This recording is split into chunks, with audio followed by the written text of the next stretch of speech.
Hello everyone, আবার একটা video নিয়ে চলে আসলাম। তো আজকে তো বিশ্বকর্মা পূজা, আর আমাদের রায়গঞ্জে বিশ্বকর্মা পূজা দারুণ হয়, মানে দুর্গাপুজোর মতন খুবই ভিড় হয়। আর এদিকে আমার গলার অবস্থা খুবই খারাপ, প্রচণ্ড কাশি হয়েছে, সেজন্য গলা বসে গেছে। তোমরা আমার ভয়েসটা একটু অ্যাভয়েড করো।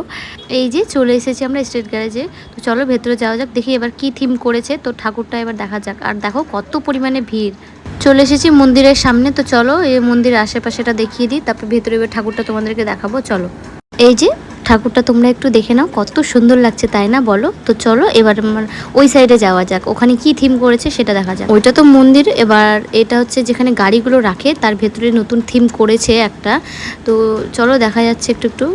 এই যে দেখে নাও, বাবা ভোলেনাথ বসে আছে পাহাড়ের উপরে। তো আমি জানি না এটাকে কি থিম বলবো, তো তোমরা দেখে নাও।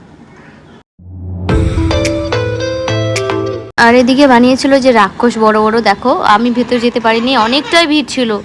এই যে স্টেট গ্যারেজে ঠাকুর দেখা কমপ্লিট, এবার যাব আমাদের পাবলিক বাস স্ট্যান্ডে কেমন বানিয়েছে সেটা দেখতে যাব। চলো যাওয়া যাক।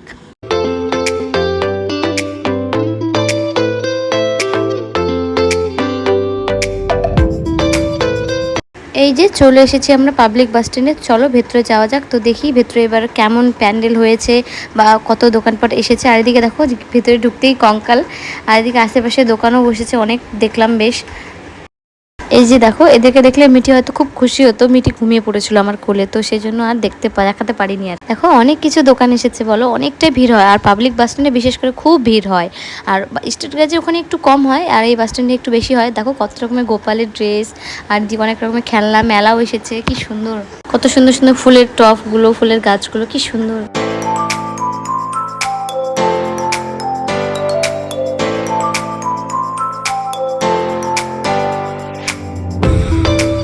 এই যে চলে এসেছি আমরা প্যান্ডেলের সামনে। প্যান্ডেলটা পুরোটা বাঁশ দিয়ে বানিয়েছে, খুবই সুন্দর হয়েছে প্যান্ডেলটা। আর ভেতরে তো যাওয়া মুশকিল, এত পরিমাণে ভিড় ছিল, সেজন্য আমরা ভেতরে যেতে পারিনি। ভেতরে শুনেছি নাকি পাগলা গারদ বানিয়েছে, তো দেখার মতনই দৃশ্য ছিল, কিন্তু মিঠি আমার কোলে ছিল, ঘুমিয়ে পড়েছে, সেজন্য যেতে পারিনি। আর বাড়ি আসার সময় একটা এগরোল নিয়ে চলে এসেছিল।